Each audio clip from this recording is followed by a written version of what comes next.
Looking to catch up on the latest Star Wars books? Try listening to them on audio, featuring sound effects and music directly from the movies. Star Wars audiobooks are the definitive listening experience.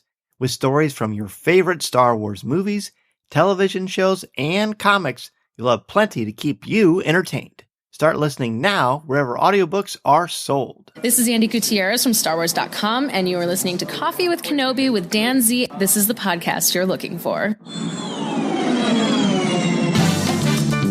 This is Vanessa Marshall, Harrison Dula from Star Wars Rebels, and you're listening to Coffee with Kenobi.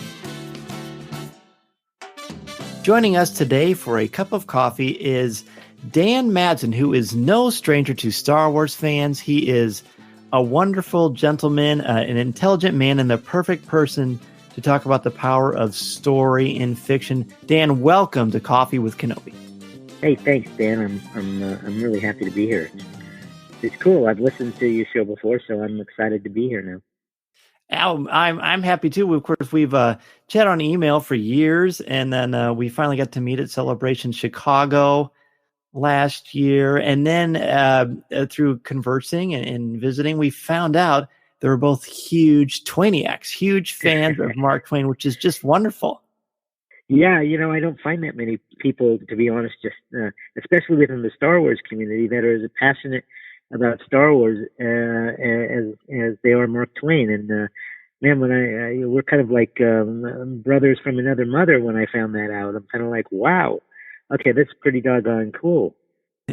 Totally agree. And we've got the first name down. We are all set. We got good names, yeah. Well, it's wonderful because, and the reason I bring up Twain, besides the fact that he's a genius, is that he has this famous quote, and of course, as well as I do, if not more than I do, how misquoted he is. In fact, whenever there's like this rosy, hallmarky quote, my wife will say to me, "Did Twain say this?" And almost unavoidably, the answer is no, because he saw the world through a certain lens, but he experienced a lot of pain in his life. He lost loved ones. He saw atrocities committed by men to other men, to other humans.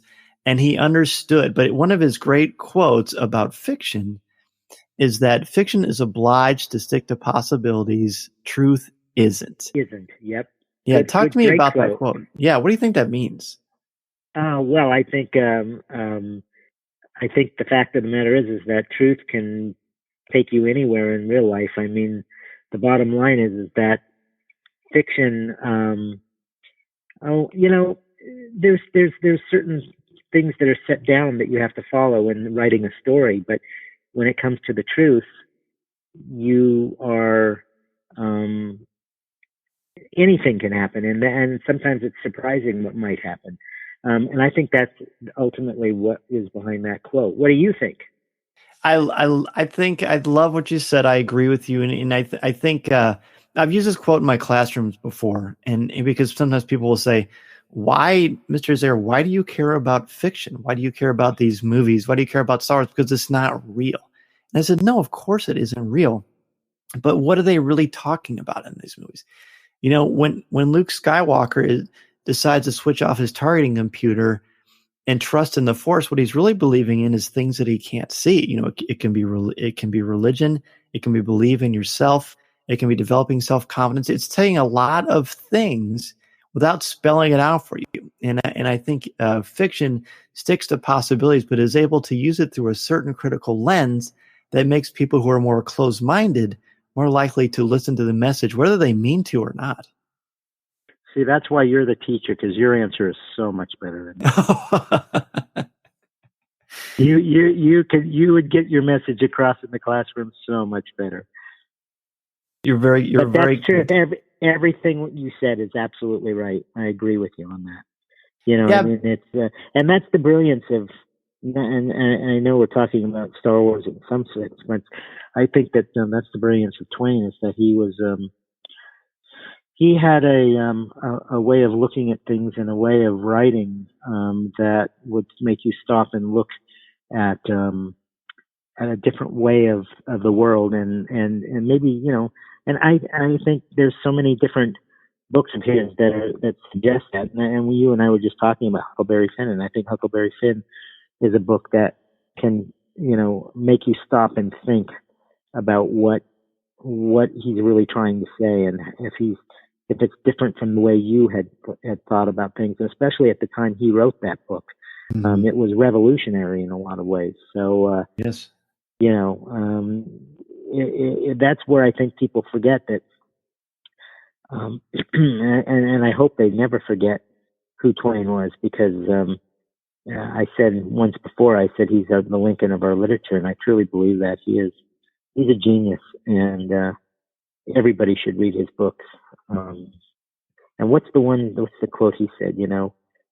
His books are like water. Everybody. yeah. You remember his quotes? Yeah, it's something to the effect of, the great works are wine. Mine is water. Something like that. Yeah. Yeah, and everybody likes water, or something to that effect. Yes. And Self-effacing. Yes, it was really, and he's, and there's so many quotes of his, that are truly his, that are brilliant. And I have a whole book of Mark Twain quotes that when there's any subject matter that's going on in the world, I open that up, and it's got, about this or about that, and it's got a whole list of different quotes of his, and there's always something brilliant in one of those. It's very true. And the great thing, what the greats do is that whatever their work is, whatever era they're writing, whether it's Shakespeare or Twain or the brilliance of Abraham Lincoln or who have you, it resonates in any era and any time. Like you could, you just said, you could take many quotes from Twain, political, racial, storytelling, just observances of human behavior, and it still fits. And I think that is one of the reasons why Star Wars, and you and I were talking before the show started, why Star Trek as well, why they speak so profoundly to us, because they take these ideas and these notions about human behavior and how we tick and what we are passionate about and what we will not tolerate, and they put them in such a way that in a story that we can't forget. So you obviously have a huge history with Lucasfilm and Star Wars. You're responsible for many wonderful things that are very much a part of Star Wars fandom. And obviously you saw quite a bit of this through experiences working with Lucasfilm and George Lucas. I did. It's funny because Star Wars spoke to me from the moment I saw it. On one level, I was 14 years old when I first saw Star Wars. And on the one level, it hit me as just this amazing space adventure, giant spaceships and Wookiees and droids and blasters and all of that, and that appealed to my kid side that just went crazy over that kind of stuff. But then, the more I watched it, and as I grew up with the films, I started realizing that there's, a real message here of good versus evil, and, utilization of the Force, and, the characters were just so well defined, and just this unique, unique nature to it that I had never seen in any other film before. And, I was just so drawn to it. And, the first time I got to meet George Lucas was I flew out to Skywalker Ranch for an interview with him, and I was escorted into the main house there and up the steps to his office, and it's this beautiful, mahogany wood walls, and there's this massive painting, right before you go in the door to his office. I can't remember what it is now, but it was some classical painting that probably cost millions of dollars. And you walked into his office, and it's just, it looks like something from the turn of the century, kind of Tiffany style lamps, and except they're real Tiffany lamps, not fake ones. And as I said, the mahogany walls, and then there's Maxfield Parrish paintings, original paintings above the fireplace, and George was sitting over there at his desk writing something, and Lynn Hale, the head of PR, was the one who brought me into his office, and we sat on these big giant couches by the front window there, and I was in a bit awe because I thought, this is the man who created this entire mythology, this amazing story that has spanned all over the world and has influenced and entertained people everywhere. And you know what? It kind of dawned on me. It just kind of amazed me. I thought, there was a time, because everybody in the world, almost everybody, knows what Star Wars is. I mean, I'm sure there are some backwater places that people have never seen the movies or heard of them, but most civilized world nations, most people have at least heard of Star Wars. And I thought, there was a time when there was only one person on this planet that knew what Star Wars was, and that was George Lucas. And it was in his head, and that was he was the only one who knew about it. And then it got, spread out to the rest of the world, and now it's become this amazing, story that is truly, I think, something that's going to last on and on through the ages. I really believe that there are only so many things that I think are timeless.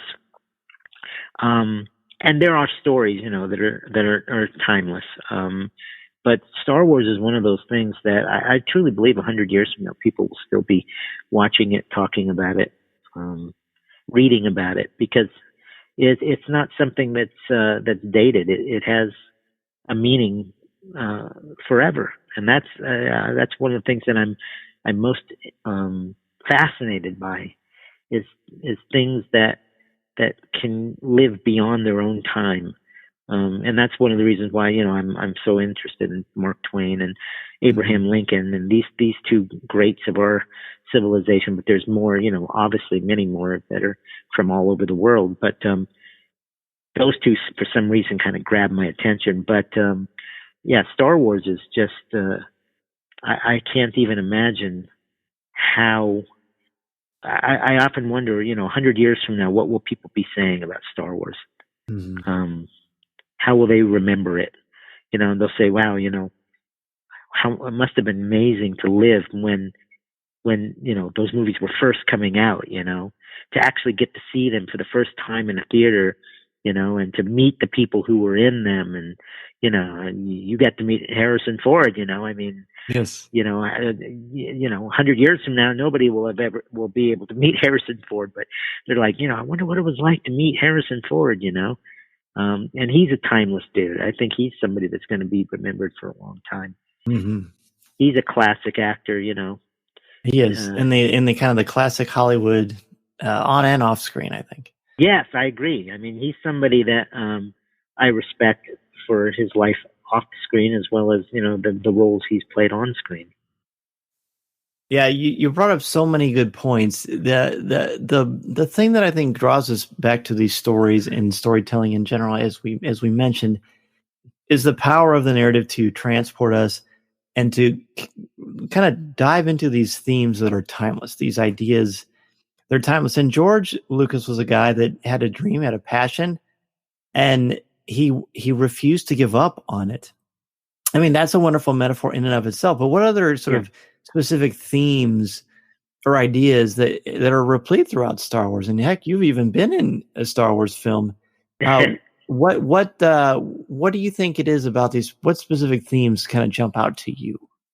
Well, I think it's very in simplistic terms, good versus evil, good triumphing over evil. I mean, obviously we have individual films where the evil wins in certain parts, but I still think the power of a belief in yourself. I've always been drawn, being a little person, I was always drawn to the message of Yoda.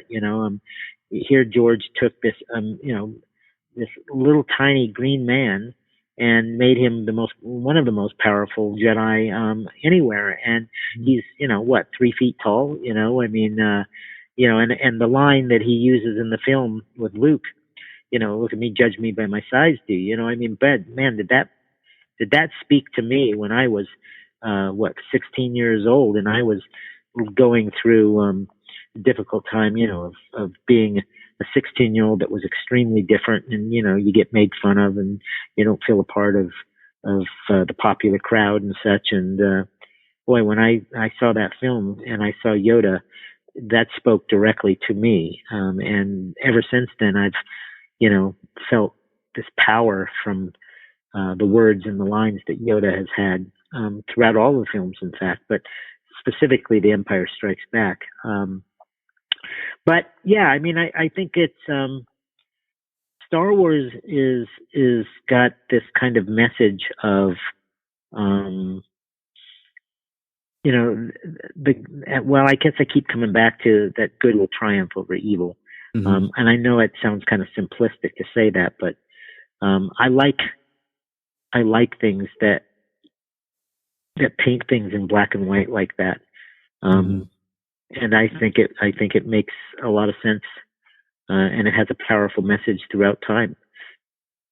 I agree, but we have this continually growing morally ambiguous kind of culture, and in the fact that when Star Wars was created, George is very specific. Darth Vader is wearing all black; he's the bad guy. Yep. Luke's wearing all white. Leia's wearing all white. Han Solo, who's got this, he didn't say this, but this is the English teacher, and he's wearing this white T-shirt, but he's got a black vest over it. Yeah. So he is good down below, but he's kind of having a hard time masking himself. That's absolutely right. Yeah, go ahead. No, I'd say it's just I think it's important, and you and I are both parents, and we understand how important. I mean, when I sit down with my son, and I have 3 kids. I have 20, I have 18, and I have 6. And they're all at very different stages in their lives. But but we still, you never stop being a dad. You never stop being a parent, and you want to instill in them these kind of values. And I love that you keep talking about good versus evil, because it's probably the most important thing.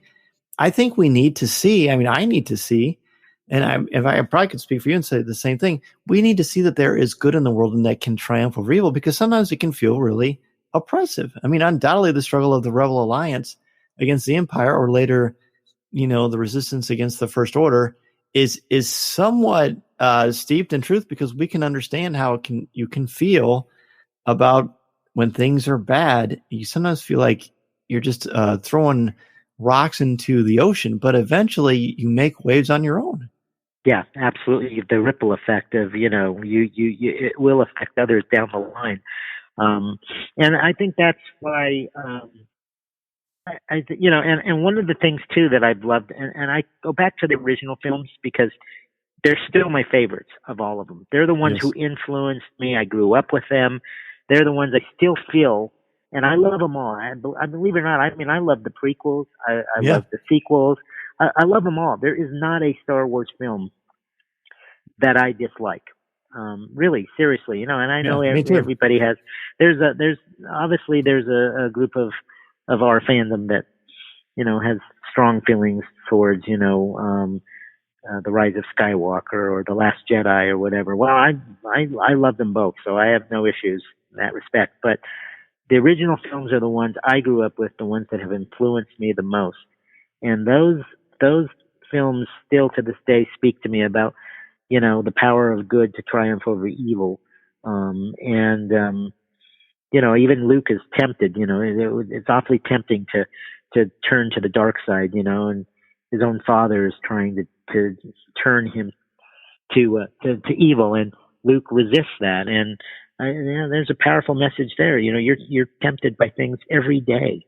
Mm-hmm. You look around you and you can see, as you said, there's a morally ambiguous, world we live in today. And, sometimes we get lost in what is good and what is bad. And there's this gray area, and people sometimes get placed in there and think, well, maybe it isn't that bad, but I mean, I think that it's important to realize that, and especially it's important to realize that good can still triumph over evil, because I think there's, depending on what your philosophy is, there is still the ability for good to win out after all. And I still believe in the human spirit, and I think that's one of the things that I love about Star Wars is that, you've got strength in these characters. I mean, obviously Princess Leia is an incredibly strong character that, people love. Luke is this innocent, kind of naive farm boy that, ultimately ends up becoming, this powerful Jedi. And Han, is this kind of selfish kind of I'm in it for myself. And he gets turned and realizes that there's a greater thing than him and becomes a part of it. And so there's a lot of different messages in Star Wars, and it's very much like an intricate novel in that the more you watch it, the more you pull apart the different elements of it, you start to see that there's different messages throughout the whole thing. And I think, especially in those original films, that's George working his magic. And it's there even in the prequels too, because this was his story, and he wanted to develop it and flesh it out. And so I still see, for me, and I'm speaking purely from my perspective, I think prequels and the originals, because they are directly done by George, have the most intimate ideas of Star Wars, because they are directly from George. The others are taking George's thoughts and ideas and just expanding and kind of growing extra arms and legs on it. But yeah, that's, I don't know, I'm rambling, but that's I love hearing you believe talk. that. I still believe that. Mm-hmm. I agree with you very much, and you brought up a lot of wonderful points, and I was particularly moved and touched by your conversation about Yoda and how that affected you, where you were at in your life, and I think that's so beautiful. It's very Tolkien-esque, really. Yes. Which is great. And speaking of mythology, and taking this idea of, you think you're the underdog, but guess what? You're going to be the one that's going to take care of us. That's right. That's right. And that's absolutely right. Yeah. No. There are people who think that Star Wars is just eye candy, and what they don't realize is that there is so much more going on in Star Wars if you stop and really look at the underlying storyline and the characters and the messages. And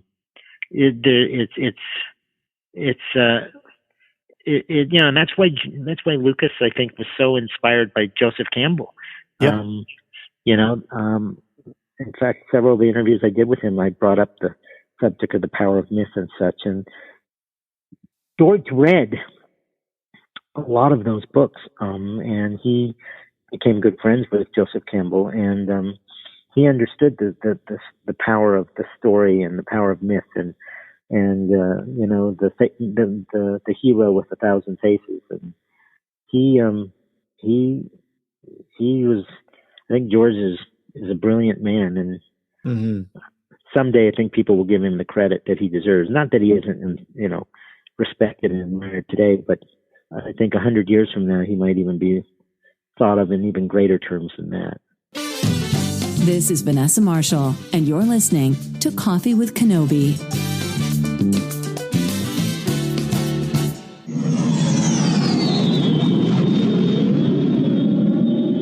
MEI and Mouse Fan Travel is your one-stop shop for your vacation needs and your plans to Walt Disney World, Disneyland, or the cruise lines. Travel looks much different now than it did a couple of months ago, and with the opening of Walt Disney World and soon, hopefully, the opening of Disneyland, you need a place to go where you can trust, and they will help you figure out and navigate all the different circumstances and guidelines that Disney has put out for you.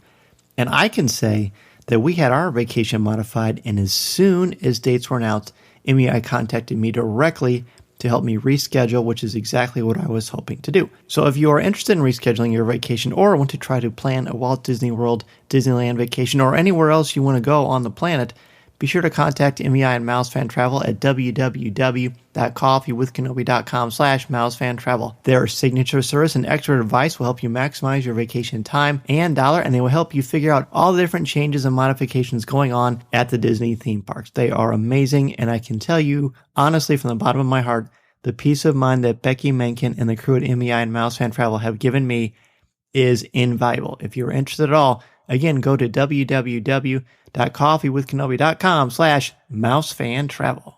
Looking to catch up on the latest Star Wars books but can't find the time? Try listening to them on audio.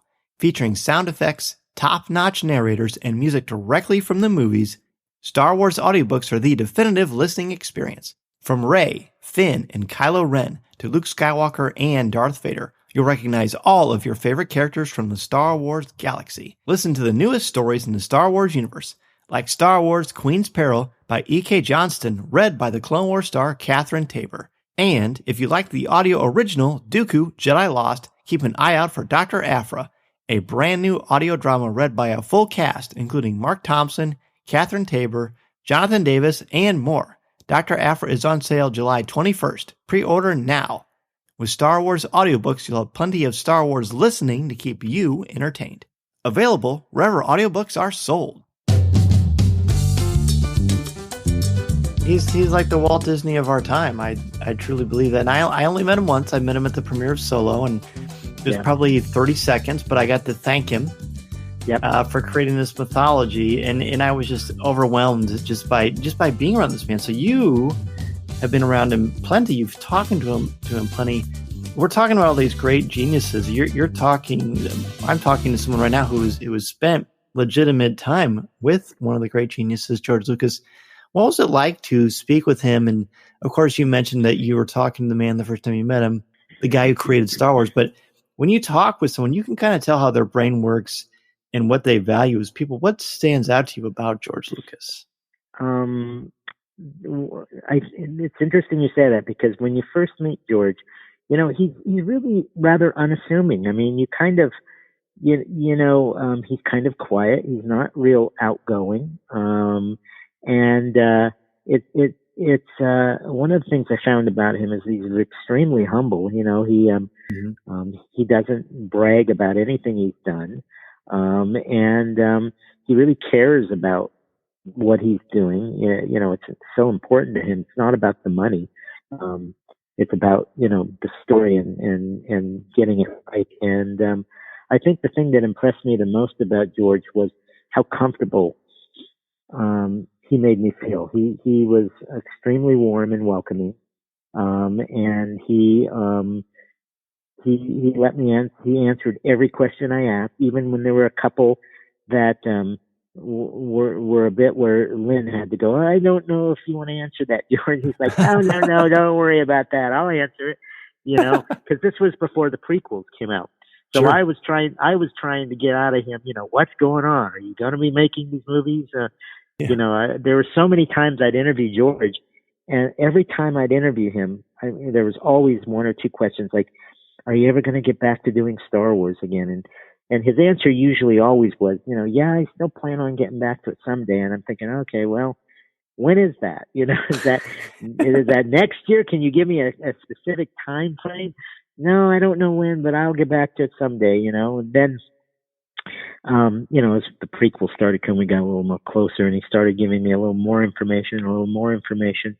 But, to be, it was a moment of a little bit of kind of, I can't believe I'm here, because I as a 14-year-old and growing up with Star Wars and being so influenced, and so it became a part of every aspect of my life, literally, and it defined in a lot of ways who I was and who I am. And so to have the opportunity to travel to Skywalker Ranch, and I'm talking about the first time, there were many times after that, but that first time, and to pull up to that main house, that beautiful Victorian main house, to walk up those steps and be greeted by Lynn and to be taken, it's like, going to see the wizard, Sure. Going up those steps and it's, elaborately and beautifully decorated.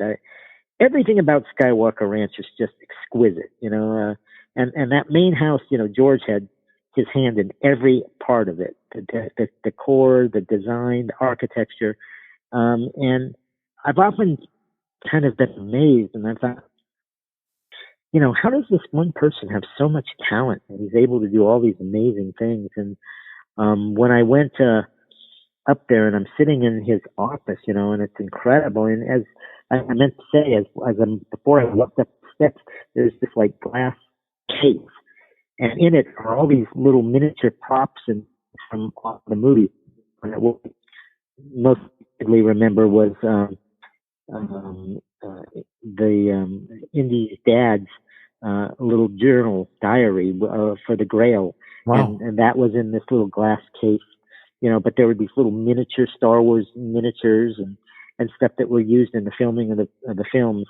But then, and that kind of gives you a taste, like, oh my gosh, I'm going to see the toy maker that made all these things. And then you get up into his office, and there's the man sitting way over in the corner at his desk with a little light. And it's almost like Willy Wonka, kind of, as I walk in there, it's like all you hear is the, and he's over in the corner there, and I'm kind of like, oh my gosh, there he is, and he walked over and made me feel comfortable immediately, complimented me on how I was doing with the fan club and the magazine, and then sat down, and it was like sitting there chatting with any other guy. I mean, at the same time, I had to keep sitting there thinking, oh my God, this is the man who created this entire, mythology, the Star Wars, that has infected me so much, but has affected the world in so many ways. Think about how many people whose lives have been changed because of what George created. Yeah. I mean, from all kinds of them, people whose careers were created, people who met their wives or their husbands or their best friends, and then they had kids after that. And I mean, when I think about, if you took George out of the equation and had he never existed, all the people's lives who would be different as a result of that. And you could say the same thing about Walt Disney, I mean, sure. There's certain people that come into the world and can make a huge change and a huge difference. And George Lucas is definitely one of those. I'm not sure I answered your question, but No, you answered it beautifully. I just, like I've said, I just love hearing you speak about this because, your passion is there, and you've experienced wonderful things that people love hearing through you. So I'm so grateful for you sharing that. And you also mentioned the fan club, which of course, as so many of us know, thanks to you, we have things like Celebration and the Great Star Wars Fan Club and Bantha Tracks and just all of the great works. You kept the flame going for so long, my friend, when so many of us didn't have anything to grasp onto. And that is, we probably wouldn't be having Coffee with Kenobi if not for the great work that you did to kind of lead that. So you understand what it takes to kind of foster a community. And I think it's important that we continue to do that, especially in these challenging times. Absolutely. And that's the beautiful thing about podcasts like yours, Coffee with Kenobi and others, is that, back in the day when I was doing this, there was no such thing as those. And the internet was really just starting at the beginning when I was starting to do the fan club. So, and I see the ability now with projects like what you're doing and how it can really build a community and bring people together and immediately start to hear about news that they didn't know about. I often wish that, and during my tenure, I wish there was more of all of that available, because it would have been so much easier to try to reach out to people and to get the news out, building a community is very important. And we built the fan club up at that time to the highest numbers it had ever been. It was an amazing experience to get the opportunity, to do the fan club and the magazine. And we had a whole 40,000 square foot warehouse with every Star Wars piece of merchandise you could possibly think of. It was kind of like, I used to describe it. When you would walk in our warehouse, it was like going into that end scene of Raiders of the Lost Ark. It was just like aisle after aisle after aisle of boxes and boxes and boxes as far as you could see. And as in front of each of those boxes, we'd have a sample of what the items were in the box. So there were, Star Wars beach towels and Star Wars masks and all of the different action figures that were available at that time. Movable banks and clocks. And it was like stepping into and even for me, my son, who was just a little guy at that time, for him, it was just like magic because, he got to go into that warehouse and I would show him all this amazingly cool Star Wars products and toys and things. And of course, being a dad, I spoiled him and say, you can pick out 2 action figures you want, And so it was magic for him to get to come to Dad's work and see all that stuff. And then he got to go home with a couple new action figures, So, there's nothing wrong with that. No, absolutely not. Oh. So yeah, it was, and it was around that time that I started kind of falling in love with Lincoln and became and really falling in love with Twain. I've been a big fan of Mark Twain's for a long time after reading his autobiography, but it was those times. So my office, everybody would ask me about that because even the folks from Lucasfilm, when they'd come out and visit, they'd come in my office and there was like been pictures everywhere, and Mark Twain pictures, and they were always curious as to why I had those up, and I had to explain to them, my love of these guys. And I even had a chance to talk with Lucas very briefly one time after one of my interviews I did at Skywalker Ranch, and I had the opportunity to ask him about Lincoln, and he was a huge admirer of Abraham Lincoln, but he particularly liked Mark Twain. I remember having a brief conversation about Mark Twain and him saying that he was quite a fan of Mark Twain's and had really enjoyed several of his books he had read. I didn't get a chance to ask him which ones, but that made me feel even better to know that he admired both of those guys too. If you could see my face right now, I'm going to have pain from smiling so much. That is so wonderful to think about that. I mean, you're talking about two, juggernauts in their own industries. One is certainly much more outgoing, being Mark Twain than George Lucas, but just the notion that these two greats walking in each other's shoes, so to speak. Wow, that is fantastic. Well, and not only that, but Lucas had and still has a real appreciation for history. And he, you could see it all throughout Skywalker Ranch, especially in his office. Obviously he loves art, and his museum that's going to be opening soon is his real passion. But he loved history in general too, and you could see that everywhere you went.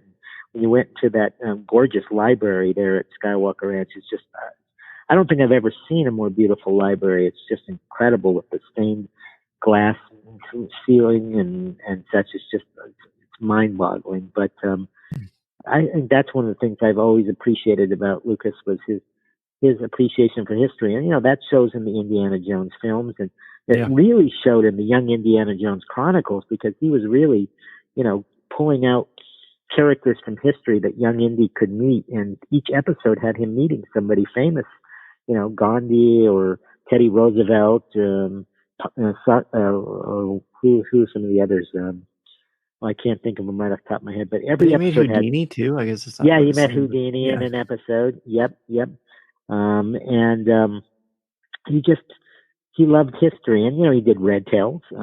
Sure. And so I love that part about him, is that he has curiosity about a lot of things. And it's funny because, as I said, he's very warm when you get to know him, but he's also, at the very first, he's very unassuming. He's very quiet. He's kind of, he's not, this really outgoing, give you a big hug, like, hey, how are you kind of guy, Right. He's very different from that. He is definitely one of those people from our time, Dan, that will be remembered hundreds of years from now. He's a mover and a shaker and a changer, and he's created something that I think will last as long as there's a civilization to appreciate it. Here for sure. Yeah, he understood the power of the storytelling. He opens up our minds to so many possibilities. The ideas, that you mentioned, good versus evil, and as well as ideas like, people from different backgrounds can work together, can be best friends, can be brothers and sisters, can start their own kind of surrogate families in a way, and to create change. And we're certainly not trying to get political here, but certainly would be silly not to see the parallels, with COVID and the challenges we face today as people and as a culture and as a world. It's good to know that these mythologies and these stories can bring us back have the potential to bring us back to a better place where we can understand each other much more. So I thank you so much for your observations and your stories and just your overall good-natured self. Well, hey, I appreciate you giving me a chance to talk with you, Dan. And, the main thing about Star Wars for me, and the thing I think that it does with others, is that it inspires. And that inspiration is so important, especially in our times today, to find the good in the world and to try to do what's right. And I think that the Star Wars films have not only entertained, especially during this COVID, and people getting the opportunity to watch the films and be entertained while they have to stay at home, but yes, they've inspired people to go on and do amazing things, and that's something that you can't put a price on. No, you really can't. We instituted Star Wars Saturdays at our house, and it's my weekly struggle to get my wife to try to watch all the Star Wars movies, but Mason and I watch them. We have fun. Well, Dan, that's awesome. For sure. Well, Dan, if people want to continue the conversation with you and reach out and say hello, where can they get in touch with you? They can find me on Twitter. I'm at the Dan Madsen, and on Facebook, they can type in Dan Madsen Official, and they'll come to my Facebook page. And those are the two ways. I'm also on Instagram. I just really kind of got on there. Madsen8973 is my Instagram handle. So those are the three ways that people can really kind of connect with me. And if they want to reach out to me directly, they can private message me on one of those social channels. I love it. Well, Dan, thank you again so much for coming on Coffee with Kenobi. I look forward to chatting with you often in the future. Dan, me too. And we're definitely going to be talking Twain in the future too. Absolutely. Listening to Coffee with Kenobi, you are, with Dan Z, the podcast you're looking for. This is...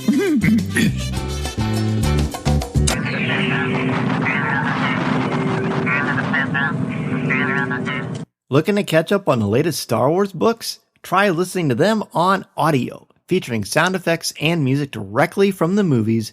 Star Wars audiobooks are the definitive listening experience, with stories from your favorite Star Wars movies, television shows, and comics. You'll have plenty to keep you entertained. Start listening now wherever audiobooks are sold. As we begin to wrap up the show, I want to thank each of you for taking time out of your busy schedule to have a cup of coffee with me and for helping to spread the word about our Star Wars family we've got here at Coffee with Kenobi. Be sure to tune in Monday nights at 8 o'clock p.m. Central Standard Time on Facebook Live at www.coffeewithkenobi.com/live or www.facebook.com/coffeewithkenobi and have a cup of coffee, tea, or any beverage of your choosing with me as we continue the conversation.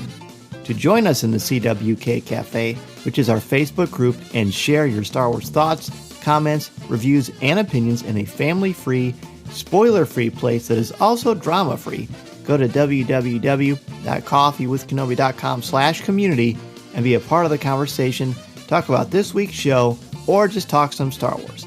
It is a lot of fun, and you'll make some new friends as well as catch up with longtime friends as well. I also want to thank all of my new and longtime friends who joined me in the CWK Cantina and let you know how much I appreciate your help and encouragement and love being able to give back to you with CWK Pour-Over, the exclusive weekly podcast not heard anywhere else. I want to thank Dennis Keithley, Jason Hall, Angela Sauce, Chris Kavarka, Aaron Harris, Alexander Moylan, Ross Halliban, Jeff Ellis, David Nicely, Jessica Berry, Colby Mead, Frank Mulder, LJ Souter, Dustin Mills, Robert Avila, Mark Suter, Nick Deco, Eric Struthers, Jared Cantor, Brian McKinney, Daz Davies, Thea Selby, Chris Metz, Caroline Maselli, Jim Capron, Blake Weaver, Dan Ream, Kurt McKellen, Christine, Simbad Tefterdarian, Ian Thompson, Alex Procasio, Hannah, Tyler Pompa,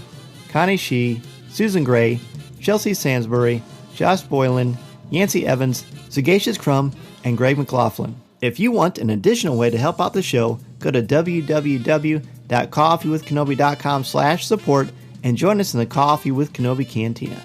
It's a great way to support and help out the show, and 10% of your monthly contributions go directly to the St. Jude Children's Hospital to support the incredibly important work they are doing to help these brave children and their families. Plus, contributors at the CWK All-Star level can watch a video podcast of CWK Pour-Over hosted by me, Tom Gross, and Corey Clubb. In addition to being part of the community on Facebook, please don't forget to visit our website at www.coffeewithkenobi.com for Star Wars news, announcements, reviews, live video, and so much more. If you have a question for me or just want to share your thoughts on the air, feel free to email me at danz@coffeewithkenobi.com and I'll share them on the show. You can also connect with me on Twitter at Mr. Zehr, MRZEHR. There are also a lot of ways to connect with me and Coffee with Kenobi on social media. Follow us on Twitter and Instagram. Give us a like on Facebook at facebook.com/coffeewithkenobi and check us out on Pinterest. You can find me twice a month on the podcast Looking at Lucasfilm, part of the Jim Hill Media Podcast Network, and you can find my writing on CWK's website, as well as StarWars.com, where I'm an official blogger there, as well as on IGN, where I contribute articles on Star Wars, as well as other pop culture topics. And if you're considering starting a podcast or a blog, let me know how I can help you get started and help you make your creative vision a reality. Be sure to check out danzmedia.com and we can get the process started. I am also available to come to your school, conference, business, or organization to talk about how to tap into your strengths and help you bring out your very best. I want to inspire you to be inspired. Don't be afraid to take that first step into a larger world. Thanks as always to our CWK sponsors, especially MEI and Mouse Fan Travel, our travel partner and your one-stop shop for all things Walt Disney World, Disneyland, the Disney Cruise Lines, or anywhere you want to go on the planet. Please go to www.coffeewithkenobi.com/mousefantravel to book your magical vacation and help support Coffee with Kenobi in the process. If you like this show, please tweet out that you're listening, share it on Facebook, or invite your friends and family to tune in and share a cup of coffee with us. And if the Force is especially with you, please take a couple of minutes to rate and review the show on iTunes or Google Podcasts. Every review makes a huge difference and helps to spread the word. Go to iTunes and search Coffee with Kenobi and you'll see the show there. My circle of friends has grown so much because of each and every one of you, and it means so much to me that we have such a wonderful Star Wars community. Thanks again, everybody, for joining us on this week's Coffee with Kenobi. A huge thank you to Dan Madsen. I truly believe he is good for the soul, and it was wonderful to talk to him about what really matters in this world. And stories and storytelling are just one vehicle to help get that point across. I hope everybody has a great week and weekend. Stay safe. And if you're interested in joining us for our CWK Coffee with Kenobi book study every Monday night on Facebook Live, be sure to read the first 3 chapters of The Rise of Skywalker by Ray Carson. It's going to be a lot of fun. It'll be like you're in my classroom talking about a Star Wars book. And remember, this is the podcast you're looking for. This podcast is not endorsed by the Walt Disney Company or Lucasfilm Limited. It is intended for entertainment and informational purposes only. The official Star Wars website can be found at www.starwars.com. Star Wars, all names, sounds, and any other Star Wars-related items are registered trademarks and or copyrights of Disney and their respective trademark and copyright holders. All original content of this podcast is the intellectual property of Coffee with Kenobi unless otherwise indicated. This is the podcast you're looking for.